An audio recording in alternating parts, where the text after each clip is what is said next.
Anies Baswedan mendapat sorotan media asing lagi. Ada apa ya?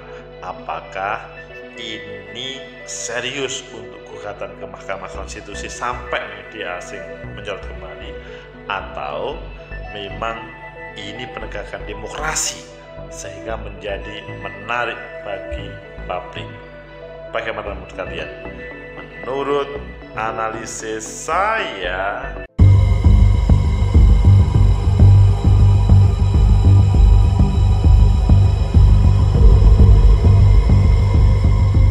Assalamualaikum warahmatullahi wabarakatuh. Salam sejahtera untuk kita semua. Pecinta masa depan negeri, tegakkan kebenaran, lawan ketidakadilan.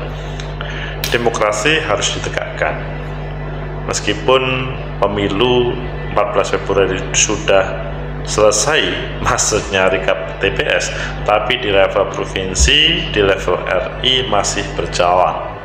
Di sela-sela itu muncul ada rencana gugatan oleh Anies Baswedan. Hal ini menjadi sorotan media asing. Benarkah? Atau ini adalah pujaan Amerika sehingga Mas Anies disorot? Ayo kita baca di beberapa media, selanjutnya nanti kita kupas sebenarnya apa yang terjadi. Pertama kita baca di Tempo. Anies jadi sorotan media asing soal gugat hasil Pilpres ke Mahkamah Konstitusi. Jadi ini kedepannya yang akan kita pilih. Tapi kita lihat lagi di CNBC, media asing tiba-tiba sorot Anies Baswedan lagi. Ada apa? Dan yang terakhir itu di Detik. Ini meskipun berita agak lama, Anies tetap buka opsi gugat hasil Pilpres ke MK, singgung kualitas pemilu. Ini yang ditampilkan oleh Detik pada sorotan ke Mas Anies. Kalian pilih yang mana? Oke, kita pilih yang Tempo, dan kemudian nanti kita tambahkan, maksudnya dengan yang lain. Anies jadi sorotan media asing soal gugat hasil Pilpres ke Mahkamah Konstitusi.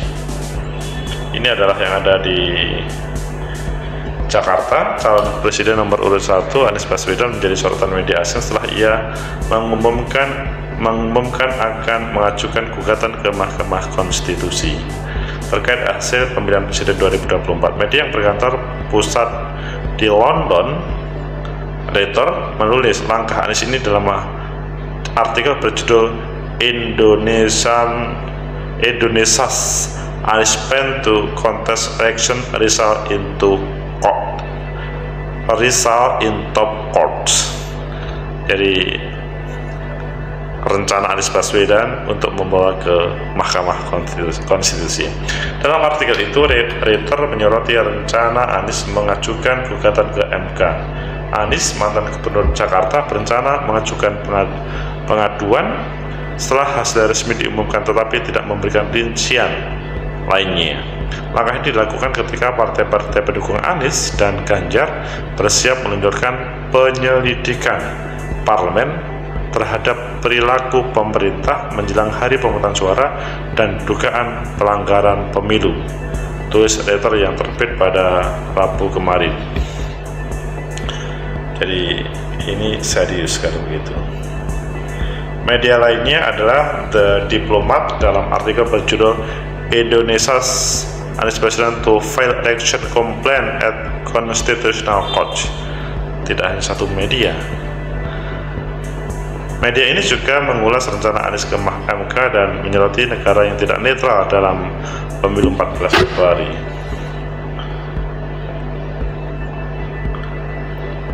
Mantan Gubernur Jakarta ini mengulangi kritiknya di masa lalu bahwa negara tidak netral dengan hadirnya Menteri Pertahanan Prabowo dan Ganjar, ini kata media tersebut. Dalam pemilihan presiden Februari lalu, pasangan calon presiden nomor 2 Prabowo Subianto meraup suara terbanyak yang kemudian akan diprotes tersebut. Meski belum disahkan oleh KPU, berdasarkan hasil quick count, Prabowo akan menjadi presiden yang ke-8. Kita lihat di CNBC apa dalam bahasanya media asing tiba-tiba sorot Anies. Ada apa? Ini adalah hubungannya dengan sama yang di Reuters ataupun di media-media lainnya, intinya sama-sama asingnya. Di Nikkei Asia, juga di berbagai media di Jepang. Pecinta masa depan kita, tegakkan kebenaran lawan ketidakadilan. Bagaimana menurut kalian? Apakah sorotan media asing itu akan menghasilkan produk demokrasi yang lebih baik atau hanya akan mengganggu saja? Dan apakah sorotan itu, maksudnya Mas Anies Baswedan akan menggugat, itu akan ada diseriusi atau sebatas kuar-kuar saja? Menurut analisis saya, pertama, bahwa setiap peserta pemilu, dalam hal ini pemilu pilpres itu adalah calon, itu diperbolehkan untuk melakukan gugatan kalau ada yang tidak beres dalam proses pemilu. Jadi gugatan tersebut bukan karena hanya menggugat, tapi ada sebuah keadilan yang ingin dihadirkan oleh peserta pemilu tersebut. Sehingga pada kesempatan ini Mas Anies Baswedan tidak salah, Mas Ganjar tidak salah untuk memberikan semangat perlawanan.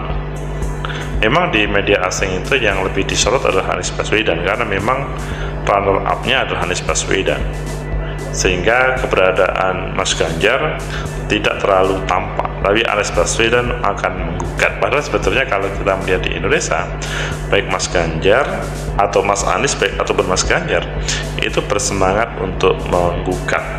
Kita bisa melihat di berbagai media yang ada, sehingga sebetulnya apa yang akan dilakukan oleh Mas Anies atau Mas Ganjar itu sebetulnya biasa-biasa saja, karena ada kesempatan siapapun peserta pemilu yang merasa diberlakukan tidak adil untuk melakukan permohonan ke Mahkamah Konstitusi. Maksudnya dalam bahasa lain adalah melakukan gugatan. Jadi bahasa yang ditampilkan oleh media asing itu adalah sebetulnya sederhana, hanya karena ditampilkan media asing menjadi seserius beginikah di Indonesia sampai ke Mahkamah Konstitusi, antara ini menerima atau tidak. Bisa-bisa nanti kemudian analisanya adalah ini kok orang tidak terima, padahal sebetulnya mencari keadilan ini bukan masalah menerima atau tidak menerima. Kemudian yang kedua, apakah yang dilakukan Mas Anies, begitu juga Mas Ganjar, itu akan berefek terhadap kemenangan ataupun kekalahan? Kalau menurut saya sih sebetulnya bukan pada hal yang kemenangan dan kekalahan ya, tapi bagaimana proses pemilu yang ada itu menurut Mas Anies atau tim itu harus equal for all. Jadi tidak ada pilih kasih antara satu dengan lain dalam hal kebijakan pemerintah, meskipun secara langsung tidak ada hubungannya, tapi secara tidak langsung itu selanjutnya yang dikritik. Bantuan sosial hal yang utama dikritik. Jadi semangat yang dihadirkan Mas Anies itu adalah begini loh cara berdemokrasi yang benar. Tidak cukup begini loh cara berdemokrasi untuk mendapatkan kemenangan ataupun kekalahan. Bukan, berdemokrasi yang benar yang itu digunakan untuk membangun negeri. Pasti ini terjadi perdebatan antara A, B, C, D dan selanjutnya. Sulit. Tetapi bahwa biar nanti Mahkamah Konstitusi yang akan memutuskan apakah hal itu layak untuk dinaikkan, dan selanjutnya ketika layak itu kemudian diproses dan sampai putusan, atau sebaliknya tidak layak. Kemudian yang ketiga, apakah yang ditampilkan oleh media asing tersebut akan membawa semacam penyemangat atau semacam provokasi terhadap Mahkamah Konstitusi atau penegak hukum lainnya di Indonesia?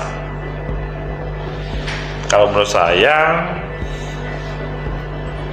yang terjadi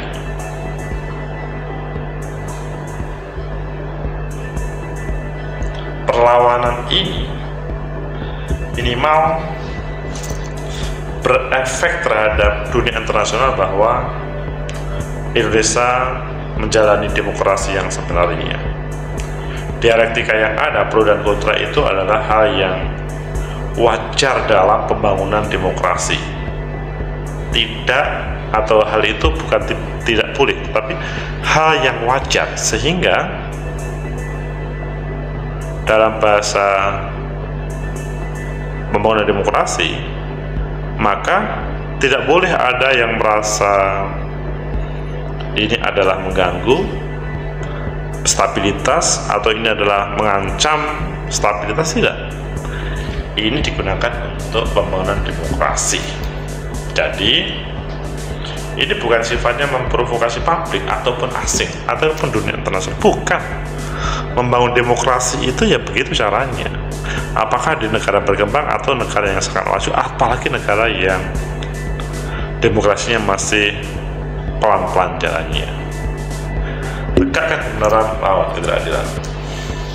Sehingga kalau menurut saya, media asing memberikan sorotan kepada Mas Anies atau memberi sorotan Anies Baswedan pada proses tahapan ini, menurut saya itu adalah sesuatu sesudah beberapa kali media asing mensorot proses pemilu ataupun apa yang disampaikan oleh Mas Anies. Asing pun kemudian beragam, pasti ada yang pro, ada pun yang kontra. Dan ini kalau menjadi wacana asing, menjadi sesuatu. Pembangunan demokrasi di Indonesia itu adalah menjadi salah satu referensi, meskipun mungkin di dalamnya penuh proses pemilu yang dilakukan harus serius dan kadang-kadang membutuhkan korban dalam proses itu. Tapi kadang-kadang itu aman-aman baik. Semoga bermanfaat, semoga mungkin jadi referensi kita bersama bahwa sorotan media asing kepada Mas Anies adalah biasa, dan ini adalah kalau memang terbukti akan diterima, tapi sebaliknya